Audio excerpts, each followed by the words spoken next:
Hi, I'm Karima from Hijabi Globetrotter, and I'm here to talk about teaching English abroad.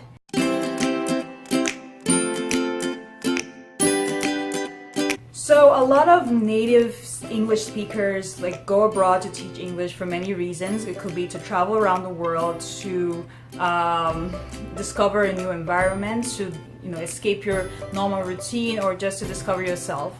I'm a native of the United States and also Nigeria, and I taught English in Spain. Before deciding to teach English, the first thing you should ask yourself is what's your goal? For me, I mentioned before, my goal was to learn Spanish, to become fluent in Spanish, to travel around the world, and to basically discover myself. And so that was something that I had to work with. And how was I able to do that? How was I able to fund myself abroad? And teaching English was one of the options. So yeah, know your goal. What is your goal? Write that down. And then you can now figure out what country matches your goal. Some of the very popular regions to teach English is Asia, the Middle East, Africa, Europe, and Latin America. And of course we have some top countries that are very popular for teaching English for many reasons, which I will discuss later on in this video. So after figuring out what your goal is and the regions that are in demand for teaching English, I will say figure out what are your top 3 countries that you would like to teach after considering some of your goals and all that. One thing I would like to mention is that many countries that look for English teachers, they require you to be from 7 English speaking countries. I do this because normally I would say those because it's more the developed countries. So doesn't technically mean that okay, my country isn't officially speaking English. For example, in Nigeria, which the official language is English, they wouldn't still consider it as an English speaking country. These 7 countries are the United States, Canada, United Kingdom or England, and Ireland, Australia, New Zealand, and South Africa. So these are the 7 countries that they really require you to be from to be considered a native English speaker. If you're a non-native English speaker, they also have other programs that you can attend, but I'll discuss about that later. But it could be a little bit harder if you're not from these 7 countries. Figure out what the requirements are for these 3 countries that you've picked. A lot of countries require you to have some sort of certificate or evidence to show that you've taught English before, or you have experience. So this could be if you studied English as a major, you can use that, or you can also take a degree or some sort of certification. I took the TEFL certification with the International TEFL Academy, which I'll talk about a little bit later in the video. And so if you have no experience and you maybe studied a different degree that is not English, or teaching English or teaching, you can take the International TEFL certification. Yeah. So another thing you should also consider for requirements that is very necessary would be have at least a bachelor's degree. Yeah, meant that usually sometimes required by some countries, especially in Asia, would be your background. Yeah, actually all countries, your criminal background. After you've decided the top 3 countries you wanna focus on, so you now have to decide what are the opportunities in each of these countries. I could also narrow it down to 2, and I advise normally to apply to 2 countries because you never know which country might come through. So when I say opportunities, you can check out how much they'll pay. So usually in Asia they pay a lot of money compared to other parts of the world. I'll say Asia and Middle East pay a lot of money. For example, in Korea, you can earn about 2,000. At least I think a minimum of $2,000 a month, and yeah, and above.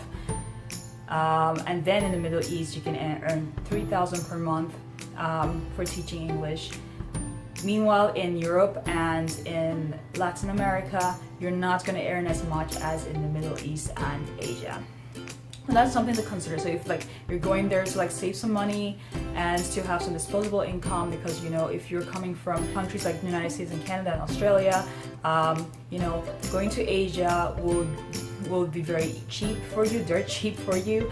So like, you know, consider that when you're about to teach English in some of these countries. So like if you're earning like $2,000 and above in these countries, you're gonna save some money. Meanwhile in Spain, I think like the average is around like $1,200 per month. So like, you know, you're not gonna save a lot in Europe, and especially in Spain.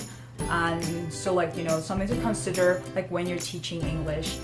So like, you know, either you should save a lot so that you cannot struggle if you're in these countries, or you should you know, take a little and like save while you're there. And also consider like the hiring periods. So like in Spain, the peak hiring periods are October and January to February. Yeah, so there's some things to consider, like the peak hiring season and when you're available ready to teach. Also, you should consider the cost. So some countries like the Middle East and Asia, they pay for your flight cost and your accommodation, so you don't have to worry about that for the upcoming months. So they, of course, save some kind of money while you're going there for the first time, but like for the rest of the time, you don't need to worry about those expenses. But in Europe and Latin America, they do not usually pay for your air cost or your accommodations. So you have to look for that for yourself. In Asia and Middle East, you can get a job first before leaving your home-based country. It's actually advised, especially if you've never been to this country before. They do interviews online, so you can like, you know, get hired before leaving. Spain, I think you have two options. You can do face-to-face and you know, get hired through programs like the North American Cultural Assistance Program, and yeah, this kind of programs you can get hired through that. So what if like you have like, you don't meet some of the requirements I mentioned? Like, so what if, for example, you're not from one of those 7 countries I mentioned?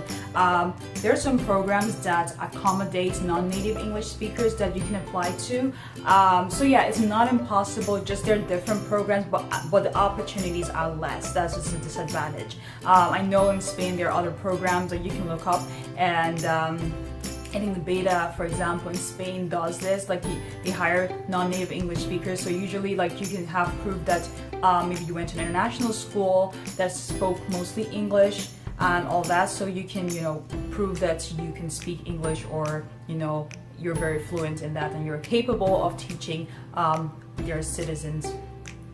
So yeah, it's not impossible. Another way, like for example, like another thing is like if you don't have like a TOEFL certificate, I have to like kind of mention like not every school or every country requires it, but I know in Asia is getting very competitive there, and in the Middle East they really require you to have this. So a little bit more about the International TOEFL Academy. I took it before I went to Spain to teach English. What I like most about the International TOEFL Academy is that the support they give you. So from the onset, before you even apply for their program, you're given an advisor, a specific advisor assigned to you. And the advisor kind of guides you through, kind of tries to understand your goals and know what country might be suitable for you, and give you more information that you need, or, you know, anything you need, they're there to help you. And what I love also is that they respond to you as quick as they can. You decide like what program you want to do. There's like the online teaching program, and there's also like the face-to-face. So check out in your city if they have like an International TOEFL Academy. Usually they're in bigger cities than if you're like in a smaller town or city. Most of the information I got was through the IT International TOEFL Academy, and like the greatest resource I believe is the job board they have. So like if you're looking for schools and maybe you're going to a country like Spain or Latin America, you can know what schools like accepting teachers instead of like searching online. And usually these schools are screened by the employees of the ITA. So yeah, if you are interested, feel free to contact me. I'll give you my contact towards the end of the video. So if you sign up and you say, hey Karima, sent you here, you get $50. You get $50 off from your tuition cost.